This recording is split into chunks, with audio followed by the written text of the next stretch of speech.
Assalamualaikum warahmatullahi wabarakatuh. Hai, perkenalkan nama saya Nadia Lismawati Maulina dari kelas Manajemen A2 Universitas Salim Al-Aitam. Saya Krisna Wiganda dari Manajemen A2 dari Universitas Salim Al-Aitam. Saya Siti Nur Hasanah dari kelas Manajemen A2 Universitas Salim Al-Aitam. Dan saya Raffi Dermawan dari Manajemen A2 Universitas Salim Al-Aitam. Kami dari kelompok 4 mata kuliah pengantar akuntansi akan mempresentasikan mengenai aset tetap berwujud dan aset tetap tidak berwujud. Baik, untuk presentasi yang pertama akan disampaikan oleh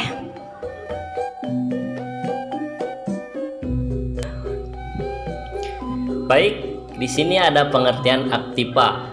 Apa sih yang dimaksud dengan aktiva itu? Aktiva atau biasa disebut aset adalah harta yang menjadi sumber ekonomi perusahaan yang digunakan untuk kegiatan operasional perusahaan menurut standar akuntansi keuangan dalam kerangka dasar penyusunan dan penyajian laporan keuangan 2002 halaman 13 paragraf 49. Aktiva memiliki pengertian sebagai sumber daya yang dikuasai oleh perusahaan sebagai akibat dari peristiwa masa lalu serta dari mana manfaat ekonomi di masa mendatang yang diharapkan akan diperoleh perusahaan. Aktiva tetap dapat dibedakan menjadi dua, yaitu sebagai berikut. Pertama, aktiva aset berwujud. Yang kedua, aktiva aset tidak berwujud. presentasi selanjutnya akan disampaikan oleh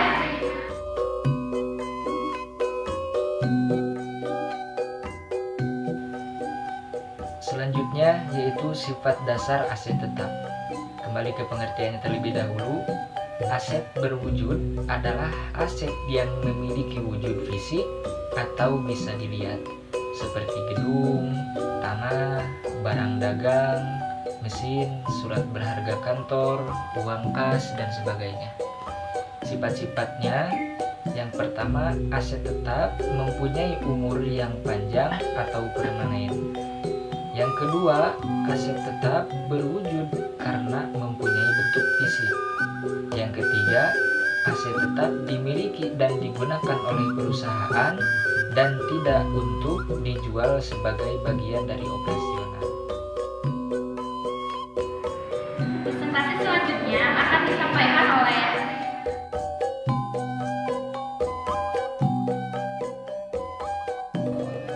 Baik, selanjutnya masuk ke materi klasifikasi barang berwujud berdasarkan pemanfaatan. Pengklasifikasian barang berwujud berdasarkan pemanfaatannya adalah sebagai berikut. 1. Apakah barang berwujud tersebut harga perolehannya signifikan dan memiliki manfaat jangka panjang? Bila jawabannya adalah tidak, maka perolehan barang berwujud tersebut menjadi biaya lembaga. Bila jawabannya adalah ya, maka lanjut ke klasifikasi berikutnya. 2. Apakah barang berwujud tersebut diperoleh untuk tujuan produktif? Bila jawabannya adalah tidak, maka perolehan barang berwujud tersebut masuk ke kelompok investasi. Bila jawabannya adalah ya, maka lanjut ke klasifikasi berikutnya. 3. Apakah barang berwujud tersebut untuk diperjualbelikan? Bila jawabannya adalah tidak, maka perolehan barang berwujud tersebut masuk ke kelompok aset tetap. Bila jawabannya adalah ya, maka perolehan barang berwujud tersebut masuk ke kelompok persediaan. Presentasi selanjutnya akan disampaikan oleh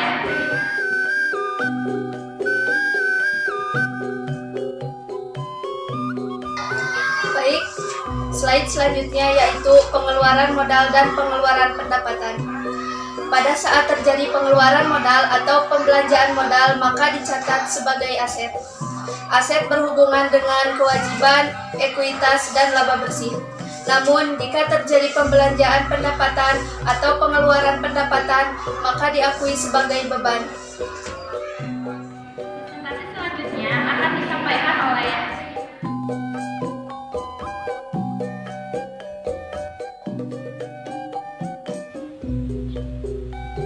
Pembahasan selanjutnya yaitu sifat dasar depresiasi. Sifat dasar depresiasi yang pertama adalah semua aset tetap kecuali tanah kehilangan kapasitasnya saat digunakan. Kehilangan kapasitas produksi ini diakui sebagai beban depresiasi. Yang kedua, depresiasi adalah alokasi biaya perolehan. Dan yang ketiga, depresiasi fisik terjadi dari pengausan atau kerusakan saat digunakan atau karena cuaca. Yang terakhir, depresiasi fungsional terjadi saat aset tetap tidak dapat digunakan pada tingkat yang diharapkan. presentasi selanjutnya akan disampaikan oleh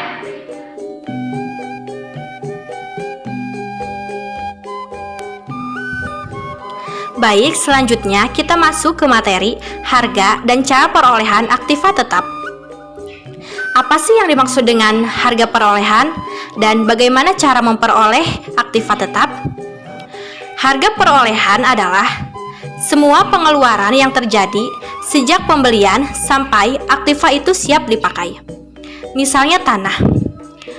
Harga beli ditambah komisi pembelian ditambah biaya balik nama, ditambah biaya peralatan, ditambah dan biaya lain sebelum tanah siap digunakan atau sebelum tanah tersebut siap difungsikan. Yang kedua, misalnya mesin dan alat-alat. Sama dengan harga beli ditambah pajak pembelian, ditambah biaya angkut, ditambah asuransi selama perjalanan, ditambah pemasangan, ditambah biaya percobaan, ditambah biaya lain-lain sebelum digunakan atau difungsikan. Selanjutnya, bagaimana cara memperoleh aktiva tetap? Aktiva tetap dapat diperoleh dengan berbagai cara, di mana masing-masing cara perolehan akan mempengaruhi penentuan harga perolehan. Contohnya, pembelian tunai, yaitu dicatat sebesar uang yang dikeluarkan. Berarti tanah di debit, kas di kredit. Yang kedua, ada hadiah atau donasi dicatat sebesar harga pasarnya. Dengan tanah di debit dan modal atau hadiah di kredit. Presentasi selanjutnya akan disampaikan oleh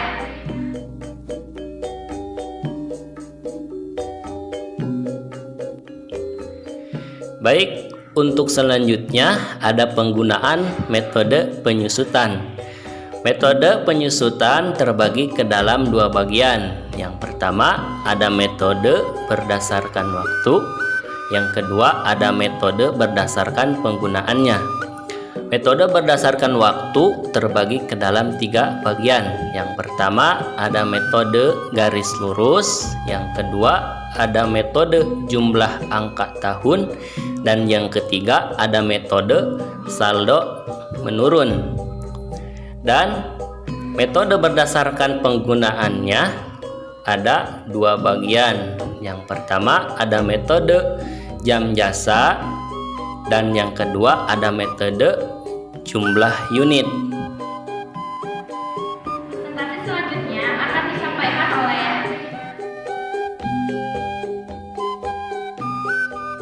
Baik, untuk selanjutnya saya mengambil contoh metode garis lurus dengan data biaya awal $24.000, masa manfaat dalam tahun 5 tahun, masa manfaat dalam jam 10.000 dan nilai sisa $2.000. Rumus metode garis lurus yaitu biaya dikurangi nilai sisa dibagi masa manfaat menghasilkan depresiasi tahunan. Biaya di sini yaitu $24.000 dikurangi nilai sisa yaitu $2.000 dibagi masa manfaat yaitu 5 tahun menghasilkan 4.400 depresiasi tahunan. Kemudian $4.400 itu dibagi lagi dengan biaya yaitu $24.000 menghasilkan tingkat depresiasi garis sebesar 18,3%. Kemudian bisa dilihat di tabel dengan metode garis lurus dari tahun 1, tahun 2, tahun 3, tahun 4, dan tahun 5 biaya masih tetap yaitu $24.000.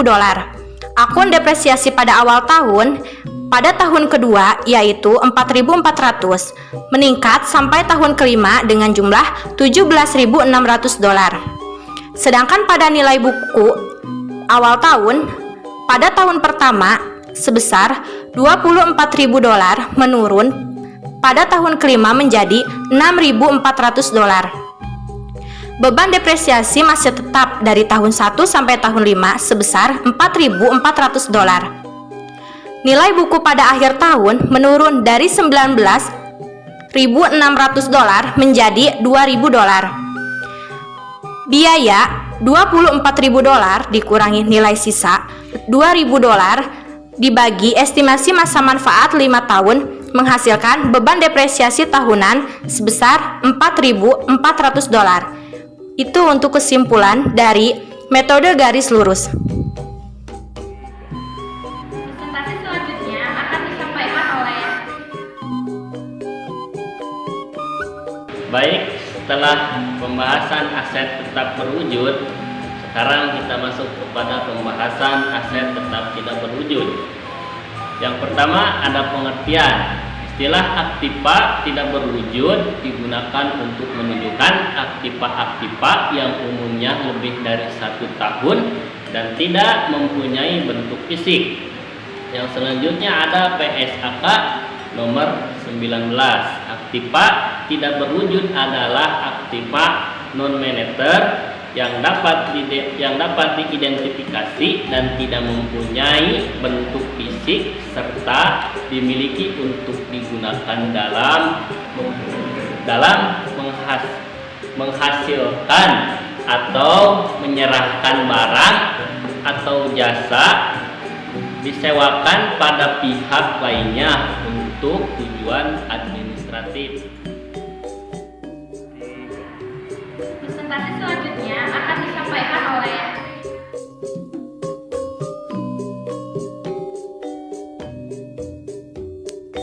Pembahasan selanjutnya yaitu karakteristik aset tetap tidak berwujud. Yang pertama, kurang memiliki eksistensi fisik, artinya mendapatkan nilai dari hak dan keistimewaan atau privilege yang diberikan kepada perusahaan yang menggunakannya. Yang kedua, bukan merupakan instrumen keuangan, artinya menghasilkan nilainya dari klaim untuk menerima kas atau ekuivalen kas di masa mendatang.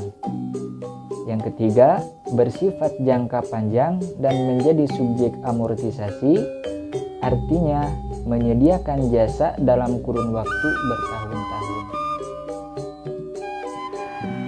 presentasi selanjutnya akan disampaikan oleh Baik, yang selanjutnya ada contoh aktiva tidak berwujud menurut PSAK nomor 16. Yang pertama ada goodwill, yang kedua ada merek dagang atau trademark, yang ketiga ada piranti lunak komputer, yang keempat ada lisensi dan waralaba atau franchise, yang kelima ada hak kekayaan intelektual terdiri atas hak cipta atau copyright, paten, dan lainnya. Yang keenam ada resep, formula, model, dan desain. Yang terakhir ada aktiva tetap tidak berwujud dalam pengembangan. presentasi selanjutnya akan disampaikan oleh Baik, selanjutnya kita masuk ke dalam pencatatan aset tetap tidak berwujud. Di sini ada tabel pembelian dan juga amortisasi. Di debit, aset tetap tidak berwujud. Dan juga di pembelian pada bagian kredit ada kas. Nah, untuk amortisasi, ada biaya amortisasi di debit dan juga ada aset tetap tidak berwujud di kredit. Baik, setelah kita melakukan pencatatan pembelian dan amortisasi dalam akuntansi aset tetap tidak berwujud, selanjutnya kita harus mengetahui apa sih yang dimaksud dengan amortisasi itu. Amortisasi adalah alokasi sistematis jumlah tersusutkan suatu aset tetap tidak berwujud selama masa manfaat dan alokasi secara periodik biaya perolehan aset tidak berwujud. Aset tidak berwujud yang tidak dijual belikan yaitu yang terdiri dari paten, copyright, dan goodwill. Aset tetap tidak berwujud umumnya diamortisasi menggunakan metode garis lurus. Untuk contoh soal yang nanti akan dibahas di slide berikutnya.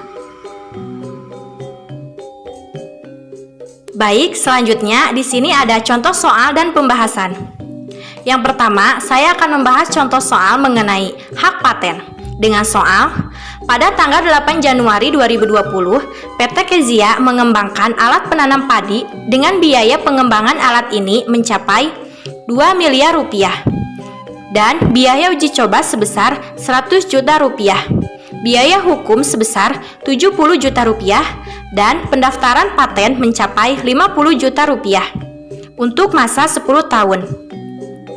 Untuk menghitung harga perolehan hak paten, biaya pengembangan ditambah uji coba ditambah biaya hukum ditambah pendaftaran paten menghasilkan harga perolehan sebesar 2 miliar 220 juta rupiah. Selanjutnya kita akan menjurnal. Pada tanggal 8 Januari 2020 dengan keterangan hak paten bertambah yaitu di debit sebesar 2 miliar 220 juta rupiah dan kas berkurang yaitu di kredit sebesar 2 miliar 220 juta rupiah. Selanjutnya, amortisasi hak paten. Amortisasi yaitu adalah penyusutan. Amortisasi hak paten rumusnya harga perolehan dikurangi nilai sisa dibagi umur ekonomis. Namun, karena pada contoh soal ini tidak ada nilai sisa, maka langsung saja harga perolehan sebesar 2 miliar 220 juta rupiah dibagi umur ekonomis yaitu 10 tahun menghasilkan 222 juta rupiah. Selanjutnya kita menjurnal. Pada tanggal 31 Desember 2020 dengan keterangan biaya amortisasi hak patennya bertambah yaitu di debit sebesar 222 juta rupiah dan hak patennya kita berkurang yaitu di kredit sebesar 222 juta rupiah. Itulah contoh soal mengenai hak paten. Sekian video presentasi yang dapat kelompok kami sampaikan. Mohon maaf jika terdapat banyak kekurangan. Semoga bermanfaat. Terima kasih. Wassalamualaikum warahmatullahi wabarakatuh. Sampai jumpa.